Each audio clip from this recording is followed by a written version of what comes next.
Hello everyone, welcome back to capture the moments. আমাদের চ্যানেলে তোমাদের সবাইকে আরও একবার ওয়েলকাম জানাই।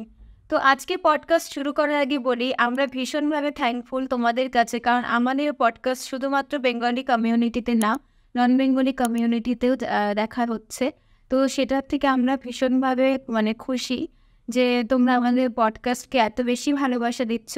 তো একটা ছোট্ট কথা বলি, চ্যানেলে চলছে গিভ অ্যাওয়ে। তোমরা সকলেই জানো যে 1K সাবস্ক্রাইবার কমপ্লিট হলে আমাদের তরফ থেকে থাকছে লাকি উইনারের জন্য গিফট হ্যাম্পার। আর সেই লাকি উইনার কে হচ্ছে সেটাও কিন্তু আমরা লাইভে এসে অ্যানাউন্স করব। সো দেরি করো না, যারা এখনও চ্যানেলটিতে নিউ আছো, সাবস্ক্রাইব করোনি, তারা ঝটপট সাবস্ক্রাইবটা করে নাও গিভ অ্যাওয়েতে পার্টিসিপেট করার জন্য। তো আজকের পডকাস্ট আমাদের আর সাবস্ক্রাইবারই পাঠানো, নন বেঙ্গলি সাবস্ক্রাইবার, তার পাঠানো সেই অডিও মেসেজ আমরা একটু আগে শুনে নিই, তারপরে শুরু করব আজকে সেই পডকাস্ট। তো চলো অডিও মেসেজটা একটু শুনে নেওয়া যাক। अचानक राजू के पास एक कॉल आया। मंदिर से बाहर जब वो बात कर रहा था, एक अनजान आदमी हाथ में एक कलश देके गया। लेकिन किसी को भी नहीं पता था ये कलश के वजह से क्या सा क्या हो जाएगा। তো তোমরা শুনতেই পেলে, এটা হচ্ছে চন্দনের পাঠানো একটা মেসেজ। সে তার লাইফের সাথে ঘটে যাওয়া একটা স্টোরি আমাদের সাথে শেয়ার করেছে, সেটা নিয়েই আজকের এই পডকাস্ট। তো চলো সেটা শুরু করি। পাটনার একটা গ্রামে একটা চন্দন নামে একজন ছেলে ছিল। ছোটবেলা থেকেই চন্দন, তারা 4জন বন্ধু ছিল, চন্দন, রাজু, ওদের আরেক বন্ধু ছিল সুরেশ, আরেকজন ছিল দীপক। তো ওরা 4 বন্ধু ছোটোর থেকেই যেরকমটা হয়ে থাকে না, একদম স্কুল থেকে স্কুলে একসাথে ক্লাস, ছোটোবেলার থেকে পড়াশোনা করে স্কুল, হাই সেকেন্ডারি, দেন ওরা কলেজে যায়, কলেজেও ওরা একসাথে সবাই কমপ্লিট করে। তারপরে যেরকমটা হয়ে থাকে, কলেজের পরে কিন্তু যে যার কাজে ব্যস্ত হয়ে যায়। আমরাও সেরকমটাই করেছিলাম, হয়তো কলেজের পরে গিয়ে নিজেদের মতন কাজে ব্যস্ত। তখন কি আর সবার সাথে সবার সেরকম একটা দেখা সাক্ষাৎ হয় না। বিশেষ করে ছেলেদের ক্ষেত্রে কি হয়, ওদের একটা কাজের প্রেশার চলে আসে, তো ওরা নিজেদের মতন নিজেদের কাজে ব্যস্ত হয়ে যায়। তো ওদের সেরকমভাবে একটা দেখা সাক্ষাৎ হয় না। তো ওরা সাডেন একটা প্ল্যান করে, চন্দন, সুরেশ, দীপক আর যে ছিল আরেকজন। তো ওরা সাডেন একদিন প্ল্যান করে, চন্দন, সুরেশ, দীপক আর রাজু, যে ওরা সবাই মিলে একসাথে দেখা করবে। যেহেতু ওদের ওরকমভাবে দেখা হচ্ছে না, বাড়ি মোটামুটি খুব একটা দূরে না, তবুও পাটনার আশেপাশের গ্রামের থেকে ওরা ছিল। তো ওরা একদিন প্ল্যান করে যে ওরা একদিন সবাই মিলে কোথাও ঘুরতে যাবে। যেহেতু ওদের সেরকমভাবে দেখা সাক্ষাৎ হয় না, নিজেরা নিজেদের মতন কাজে ব্যস্ত, তো ওরা বলে যে চল আমরা একটা ছোটো মোটো ট্রিপ করে আসি। তো বাড়িতে সবাই সবার বাড়িতে জানায়। এবার বেসিক্যালি কি হয়, ওই রকম একটা কলেজের পরে একটা জানে বয়সটা কীরকম থাকে। তো বাড়ির লোক সেভাবে ওদেরকে ছাড়তে চায় না, ওদেরকে বলে তোরা যদি 2 থেকে 3 দিনের জন্য যাস তাহলে ছাড়বো, তার বেশি দিনের জন্য বাইরে থাকা যাবে না। তো চন্দনের বাড়িতে, রাজুর বাড়িতে, সুরেশ আর দীপক 4 জনের বাড়িতে মোটামুটি সবাইকে রাজি করানো হয় 2 দিনের একটা ট্রিপের জন্য।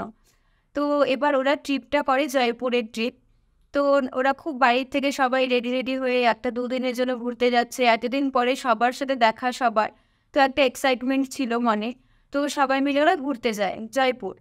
এবার জয়পুরে ওরা ফার্স্ট ডে ওখানে স্টে করে। ওখান থেকে ওদের সাডেন প্ল্যান হয় যে ওরা জয়পুর থেকে মেহেন্দিপুর যে বালাজি আছে সেই মন্দিরটা ওরা দেখতে যাবে। সেটার জন্য ওদের একটা সাডেন প্ল্যান। আর ওটা বাড়িতে আগে থেকে ওরা বলে না, যেহেতু ওদেরকে শুধুমাত্র 2 দিনের জন্য ছাড়া হয়, তো ওরা অত ডিটেলসে ভেবেছিল যে বলবে না, মোটামুটি জয়পুরের আশেপাশে করে চলে আসবো, এরকম একটা কথা বলে ওরা বাড়ির থেকে গিয়েছিল। এবার যখন ওরা একদিন প্ল্যান করলো যে মেহেন্দিপুরে যে বালাজি মন্দির আছে বজরংবলী, তো সেই মন্দিরে ওরা যাবে, ওখানে একটু দর্শন নিয়ে আসবে। এবার ঠিক আছে, তো সবাই মিলে প্ল্যান করলো। কিন্তু যে চন্দন ছিল সে না একটু সিনসিয়ার টাইপের ছিল। ও হচ্ছে পজিটিভ, যে কোনো জায়গায় কোথায় পজিটিভিটি বা কোনো নেগেটিভিটি থাকলে ওই ওই ব্যাপারটাকে একটু বেশি নোটিস করতো। আর বাকি যারা ছিল, রাজু একটু উইক ছিল, আর সুরেশ আর যে দীপক, ওরা নর্মালি একটু ঘুরতে ফিরতে একটু চঞ্চল প্রকৃতির ছিল। তো ওরা ওরকম প্ল্যান করে, চন্দনে বেসিক্যালি প্ল্যানটা শুরু করে যে এরকম মন্দিরটার দর্শন করে আসি। তো সুরেশ আর দীপক অত একটু ইন্টারেস্ট দেখায় না। তো ওরা বলে যে ঠিক আছে চল, তোরা যখন যাবি প্ল্যান করছিস তো চল আমরাও যাবো তোদের সাথে। তো ওরা নেক্সট ডে মর্নিংয়ে বেরিয়ে যায় বালাজি সেই মন্দির দর্শন করতে। এবার মন্দিরে যায়, মন্দিরে গিয়ে দেখে যে বেশ সুন্দর ওখানে আরতি হচ্ছে। তো চন্দনের খুব ইচ্ছা করে যে সে আরতিটাও পুরোপুরি দেখবে।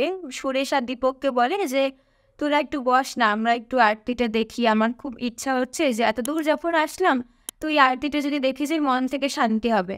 তো সুরেশ আর যে দীপক ছিল, বললাম ওরা একটু চঞ্চল টাইপের ছিল, তো ওরা বলে যে তুই এক কাজ কর, তুই তুই দেখতে থাক, আমি আর দীপক একটু, সুরেশ বলে যে আমি আর দীপক একটু বাইরে থেকে কিছু খাওয়া দাওয়া করে আসি, তুই দেখতে থাক, আর রাজু তো তোর সাথে আছেই। তো ও বলে যে ঠিক আছে চল, তাহলে আমি দেখি, রাজু তো আছে আমার সাথে, তাহলে আমি থাকি।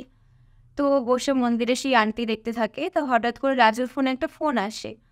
ফোনটা আসে বাড়ির থেকেই, বাড়ির মানে ওর একটা ইএমআই বাকি ছিল কোনো একটা লোনের, তো সেটাও দেওয়া হয়নি, তো সেটার জন্য ওদের বাড়ির ওখান থেকে একটা ফোন আসে।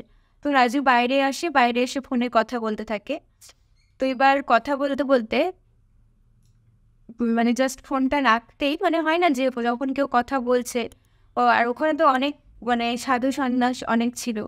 তো কে, ও বুঝতে পারে না রাজু, কিন্তু কেউ একজন এসে তার হাতে একটা মানে ঘটের মতন, তার মধ্যে কিছু যে মানে বন্ধ করা মুখটা ঘটের, আর ফুলের মালা দিয়ে পেঁচানো একটা ওরকম কালার্স টাইপের এনে রাজুর হাতে দিয়ে বলে একটু ধরো না, আমি একটুখানি ব্যাগটা ঠিক করি, বলে কেউ একজন ওর হাতে দেয়। তো রাজু ফোনে কথা বলতে বলতে যেরকম একটা অন্যমনস্কাতে হয়ে ও হাতে ওটা নিয়ে কথা বলতে বলতে জাস্ট ফোনটা রাখতেই সুরেশ আর যে দীপক ছিল ওরা মন্দিরে এন্ট্রি নেয়। এন্ট্রি নিয়ে বলে যে কী রে, তোর হাতে এটা কি? তো রাজু ফট করে অবাক হয়ে বলে যে ও আমার হাতে না, এই যে এখনই একজন দিয়ে বললো যে ব্যাগটা ঠিক করবে, বলতে জাস্ট ও পেছনে ঘুরে দেখি সেখানে কোনো লোকই নেই। মানে যে ওর হাতে দিয়ে যায় সেই মানুষটাকে রাজু আর ফট করে সেখানে খুঁজে পায় না। তো সুরেশ আর দীপক বলে যে তুই কার হাত থেকে কী নিয়ে নিস, তোকে জানিস এখানে আমরা কেউ চিনি না জানি না, ঠিক আছে ছাড়, বাদ দিয়ে ওটা তুই রাখ, ওখানে রাখ। তো এরকম বলে। তো এরকম বলার পরে রাজু সেটাকে ওখানে সাইডে একটু নিচে ফেলে দেয়। তো এবার ওখানে দেওয়ার পরে নর্মালি রাজু ভিতরে যায় মন্দিরে, তারপরে যেটুকু আরতি বাকি ছিল সবাই মিলে সেটা দেখে, দেখে টেকে তারপরে বাড়িতে আসে, মানে যে হোটেলে ওরা উঠেছিল সেই রুমে আসি, এসে রাত্রেবেলা খাওয়া দাওয়া করে টুরে ঘুমায়।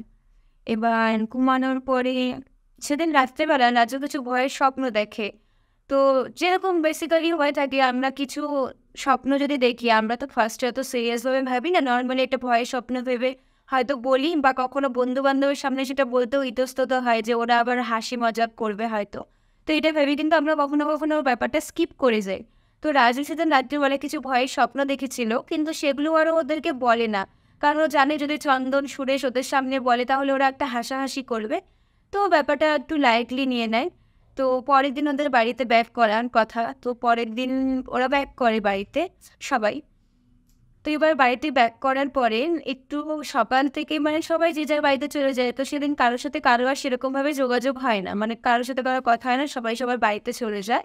এবার যাওয়ার পরে রাত্রেবেলা চন্দনের ঘুম আসছিল না, তো চন্দন জাস্ট ওর ফোনের মধ্যে সেই ঘুরতে যাওয়ার ওদের ছবিগুলো দেখছিল বসে বসে। তো ছবিগুলো দেখতে দেখতে চন্দন হচ্ছে ফট করে দেখে 1:30টার দিকে চন্দনের ফোনে হঠাৎ রাজুর ফোন আসে। তো চন্দন অবাক হয়ে যায় যে এত রাত্রি রাজু কল করছে রাত 1:30টার সময়। তো চন্দন রাজুকে বলে কি, হ্যাঁ বল, তুই এত রাত্রে ফোন করলি কেন, কিছু প্রবলেম হলো? তো ওই পাশ থেকে রাজু বেশ মানে রীতিমতো হাউমাউ করে কাঁদতে কাঁদতে চন্দনকে বলে, ভাই আমাকে তোরা বাঁচা, এখানে অনেকজন মিলে আমাকে ধরেছে, ওরা আমাকে বাঁচতে দিবে না। এরকম একটা কথা শুনে ফার্স্টে হচ্ছে চন্দন খুব অবাক হয়ে যায়। ও ভাবে যে হুট করে এরকম কি হলো যে চন্দনের ফোনে রাজু রাত্রিবেলা ফোন করলো, ফোন করে এরকম টাইপের কথা বলছে। তো তারপরে চন্দন বলে যে তুই কার কথা বলছিস, কে তোর সামনে, তুই আমাকে বল তো কে আছে তোর সামনে।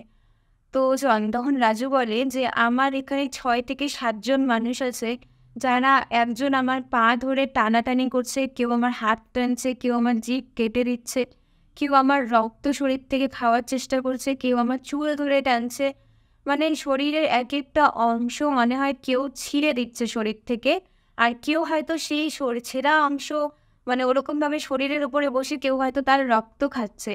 তো এরকম রাজুর কথা শুনে চন্দনের মাথা কাজ করে না, চন্দন ভীষণ ভয় পেয়ে যায়। তো চন্দন বলে যে তুই আজকে রাত্রে কিছু না, তোর বাড়িতে মানে ও বাড়ির লোককে যে ডাকবে সেই ক্ষমতাও ওর থাকে না। তো চন্দন রাজুকে বলে যে তুই আজকে রাত্রে শুধু ঠাকুরের মন্ত্র জপ করতে থাক, জপ করতে করতে তুই কিচ্ছু হবে না, তোর যা করার আমরা কালকে সকালে করবো, কারণ আজকে যেহেতু বাড়ি আসলাম, বাড়ি থেকে কোনোভাবে এইভাবে আমাদেরকে রাত্রে যেতে দিবে না। আর যেরকমভাবে চন্দন ভাবে যে হয়তো রাজুর কোথাও একটা গিয়ে ভুল হচ্ছে, বা কোনো হয়তো খারাপ স্বপ্ন থেকে রাজু এরকম বলছে, কারণ এরকমটা তো পসিবল না বাড়ির মধ্যে। তো ওরা চন্দন রাত্রিবেলায় দীপক আর সুরেশকে সমস্তটা জানায়। জানানোর পরে ওরা 3 বন্ধু রাত্রেই প্ল্যান করে যে কালকে যত সকালে সম্ভব আমরা রাজুর বাড়িতে যাব। আর চন্দনের একটা বোন ছিল, তার নাম ছিল হচ্ছে পুষ্পা। ও হলো রাজুকে ভীষণ ভালোবাসতো, মানে ছোটোর থেকেই, মানে যখনই রাখি পূর্ণিমা বা ভাইফোঁটা সব কিছুতে চন্দনকে রাখি পরানো বা ভাইফোঁটা দেওয়ার সাথে সাথে ও বাকি যে চন্দনের 3 বন্ধু ছিল তাদেরকেও ও সেমভাবেই সব কিছু অনুষ্ঠানে ডাকতো বাড়িতে, একদম নিজের ভাইয়ের মতন। আর রাজুকে ও একটু বেশি ভালোবাসতো। তো রাত্রিবেলা এরকম সবাই জানাজানি হয়, চন্দন বাড়িতেও ব্যাপারগুলো বলে। তারপর ওরা চিন্তা করে সকালবেলা ওর যত সকালে সম্ভব রাজুর বাড়িতে যাবে। তো সকালে যখন রাজুর বাড়িতে যায়, রাজুর বাড়িতে গিয়ে দেখে রাজুর মানে সারা শরীরে, মানে কেউ আঁচড়ালে যেরকম হাতে নখের দাগ সেরকম সারা শরীরে মানে চিহ্ন। তো ভীষণভাবে ভয় পেয়ে যায় রাজু। একটা কোণায় শুয়ে থাকে চুপচাপ, কারোর সাথে কথা বলে না, শুধু খালি বলতে থাকে যে ওরা আমাকে বাঁচতে দেবে না, ওরা আমাকে মেরে ফেলবে, তোরা আমাকে বাঁচা। রাজুর মুখে শুধু এই একটাই কথা চলতে থাকে। তো বাড়ির থেকে তো সকলে, চন্দনের বাড়ির লোকও চলে আসে। রাজুর বাবা মা ভীষণ টেনশনে পড়ে যায় যে এরকমভাবে হঠাৎ করে কি হলো। কিন্তু একটা জিনিস কি, রাজু, চন্দন, সুরেশ বা দীপক ওরা কিন্তু কেউ বাড়িতে এখনো অব্দি জানায়নি যে ওরা জয়পুর থেকে সেই বালাজি মন্দিরে গিয়েছিল। এই ঘটনাটা কিন্তু ওরা বাড়িতে বলেনি। তো ওরা ভাবে যে বাড়িতে যদি বেশিটা বলি তাহলে তো পরের বার আমাদের যেতে দেবে না, তো সেই জন্য শুধু ওরা জয়পুরের কথাটাই বাড়িতে বলেছিল। তো পরের দিন যখন রাজুকে মন্দিরে নিয়ে যাওয়া হয়, মন্দিরে ওরা 3 বন্ধু মন্দিরে নিয়ে যায়। তো মন্দিরে গিয়ে যে পুরোহিত থাকে ওনাকে ওরা বলে যে এরকম আমরা জয়পুরে ঘুরতে গেছিলাম, ওখানে গিয়ে ওর হাওয়া লাগছে, ওকে একটু ঝাড়ফুঁক করে দাও। তো সেই যে সাধু বাবা ছিল, পুরোহিত যে ছিল আর কি, উনি যখন ওকে ঝাড়ফুঁক করে রাজুকে, ওকে বারবার জিজ্ঞেস করে যে তোমার আরও কি কোনো সমস্যা আছে, আরও কি কোথাও গিয়েছিলে, যদি কিছু থাকে আমাকে বলতে পারো। কিন্তু ওরা কিন্তু পুরো ব্যাপারটা চাপা দিয়ে দেয়, কেউ বলে না যে ওরা জয়পুর থেকে সেই বালাজি মন্দিরেও গিয়েছিল। তো ঠিক আছে, যতটা ওই বাবার সম্ভব ছিল উনি পূজা অর্চনা করে ওকে ঝাড়ফুঁক দিয়ে বলে যে ঠিক আছে, ও ওরকম ট্রাভেল করছে তো অনেক সময় খারাপ কিছু ভয় টয় পায়, তো সেখান থেকেই হয়তো এরকম হয়ে গেছে, এটা ঠিক হয়ে যাবে আস্তে আস্তে। তো ঠিক আছে, চন্দন, সুরেশ, দীপক, রাজুকে সবাই বাড়িতে নিয়ে আসে। এবার বাড়িতে নিয়ে আসার পরে সেদিন রাত্রিটা রাজু মোটামুটি নর্মাল ছিল। নর্মাল থাকার পরে পরের দিন সকাল থেকে রাজুর ভীষণ জ্বর, মানে জ্বর বলতে ভীষণ শরীর খারাপ আর জ্বর। তোর বাড়ির লোক আবার টেনশনে পড়ে যায় যে এরকমভাবে আবার ছেলেটা জ্বর চলে আসে। যে চন্দন চিন্তা করে যে ব্যাপারটা হয়তো আমরা হালকাভাবে নিচ্ছি। আমরা হচ্ছে চন্দন আবার সেই বালাজির মন্দিরের থেকে কিছু মানে মানে যারা আর কি, যারা পূজারী ছিলেন তাদের ফোন নাম্বার নিয়ে এসেছিলেন। তো চন্দন সেইখানে একজন সন্ন্যাসী যে সাধু ছিল তাকে ফোন করে বলে যে এরকম আমরা ওখান থেকে আসার পর থেকে আমার এক বন্ধুর এরকম এরকম সমস্যা দেখা দিচ্ছে। তো তখন ওই পুরোহিত বলেন যে মানে যে সন্ন্যাসী ছিলেন তিনি বলেন যে এক কাজ করো, রাজুর যে আছে তার বাড়িতে তোমরা পূজা করো, ওদের বাড়িতে বলো একটা পূজা করতে ভালো মতন।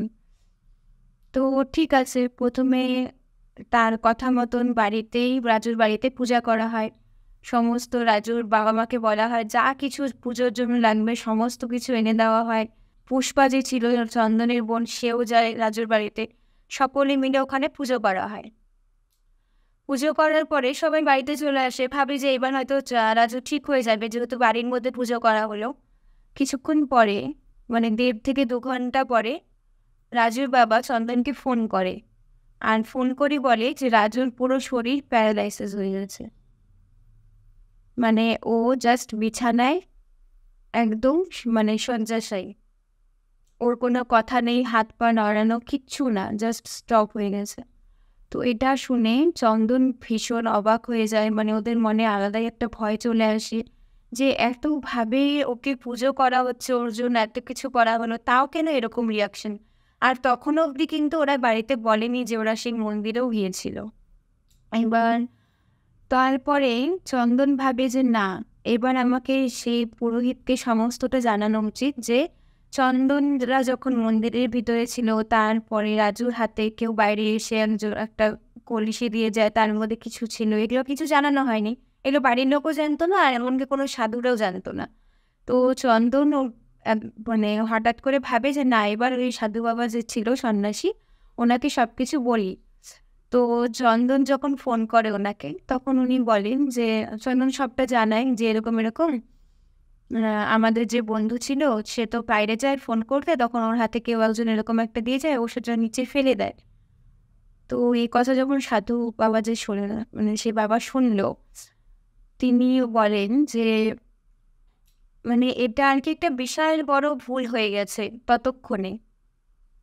মানে এতটা সময় চলে গেছে, আর সেই মুহূর্তে মানে যেই কলসিটা যাকে হাতে দিয়ে গেছিল সেটার মধ্যে কোনো ঠাকুরের কিছু ছিল না, সেটার মধ্যে একটা জিনকে ওখানে সেই কলসিতে বন্দি করে রাখা ছিল। আর যেই কলসিটা রাজুর হাতে দেওয়াতে রাজু তো সেটা খুলে ফেলে দেয় নিচে। তো সেই সময় থেকেই সেটা রাজুর শরীরে চলে আসে।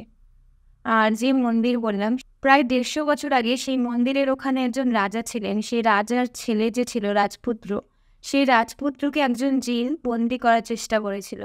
তো সেই সময় সেখানে যে বিখ্যাত সন্ন্যাসী ছিল, তিনি অনেক পুজো অর্চনার দ্বারা অনেক কিছু করে সেই জিনকে বন্দি করে রেখেছিল একটা কলসির মধ্যে। কিন্তু ওখানকারই কোনো তান্ত্রিক নিজের হয়তো মনোবাসনা বা কিছু পূরণ করার জন্য রাজুর মাধ্যমে সেই কলসিটা তার হাত দিয়ে খোলাতে চেয়েছিল। আর সেটাই ছিল রাজুর অজান্তে করা একটা ভুল, যেই ভুলের জন্য রাজুর শরীরে সেই জিন চলে আসে। সেই জিন শুধুমাত্র রাজুর শরীরে 2 দিন 3 দিন অত্যাচার না, রীতিমতো রাজুর শরীর প্রায় মানে শরীরের আধা ওজন তার কমে যায়, শরীর ভীষণভাবে দুর্বল হয়ে যায়, এমনকি সেই মানুষটা বিছানায় শয্যাশায়ী হয়ে যায়। তো এরকমভাবে অনেকটা সময় চলে যাওয়ার পরেই চন্দনরা সেই বাবাকে সমস্তটা জানায়। তো সেই সমস্তটা জানানোর পরে রাজুকে সেই দিনই বালাজি মানে সেই মন্দিরে নিয়ে যাওয়া হয়। সেখানে নিয়ে গিয়ে সমস্ত রকমের যা কিছু যজ্ঞ সেগুলো করা হয়। আর এদিকে পুষ্পা যে ছিল চন্দনের বোন, সে হচ্ছে মহাদেবের অনেক বড় ভক্ত ছিল। তো সে সোজা চলে যায় মহাদেবের মন্দিরে। ওখানে গিয়ে সে দিনরাত ঠাকুরের কাছে শুধু একটাই প্রার্থনা করে, যাতে দাদাকে ভালো করে দেওয়া হয়। কারণ ও রাজুকে ভীষণ ভালোবাসতো। ছোটোর থেকে রাজুকে রাখি পরানো, ভাইফোঁটা দেওয়া সমস্তটা করতো। তো চন্দনের সাথে সাথে রাজু আর যারা ছিল সুরেশ, দীপক, সবার সাথেই ও সেম বন্ডিং ছিল। তো ও দিনরাত প্রচুর প্রার্থনা করে সেই মহাদেবের মন্দিরে গিয়ে যাতে তাকে যাতে বাঁচিয়ে রাখা হয়, তার যাতে প্রাণটা ভালো মতন ফিরে আসে। কারণ রাজুর অবস্থা এরকম ছিল যে আর কিছুটা সময় গেলেই সে হয়তো মারা যাবে, এরকম একটা সময় চলে আসে। শরীর একদম বিছানার সাথে মিশে গেছিল রাজুর। খুব কম সময়ের মধ্যে জিনটা ওই যে জিন ছিল সে রাজুর শরীরে এমনভাবে প্রবেশ মানে কবজা করে নিয়েছিল, রাজুর শরীরকে নিজের কন্ট্রোলে নিয়ে নেয় এতটাই যে খুব কম সময়ের মধ্যে রাজুর শরীর একদমই খারাপ হয়ে যায়। তারপরে এদিকে তো সে পুষ্পা মহাদেবের মন্দিরে সারাটা দিন ঠাকুরের কাছে প্রার্থনা করতে থাকে।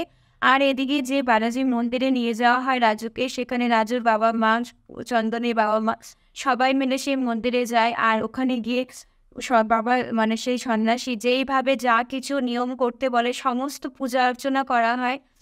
তো সেই এই ব্যাপারটাতে একবারে বেরোবে না, এটা তো বহু মানে কিছুটা সময় লাগবে রাজুকে আস্তে আস্তে স্বাভাবিক হতে, আর বাকিটা ভগবান ভরসা।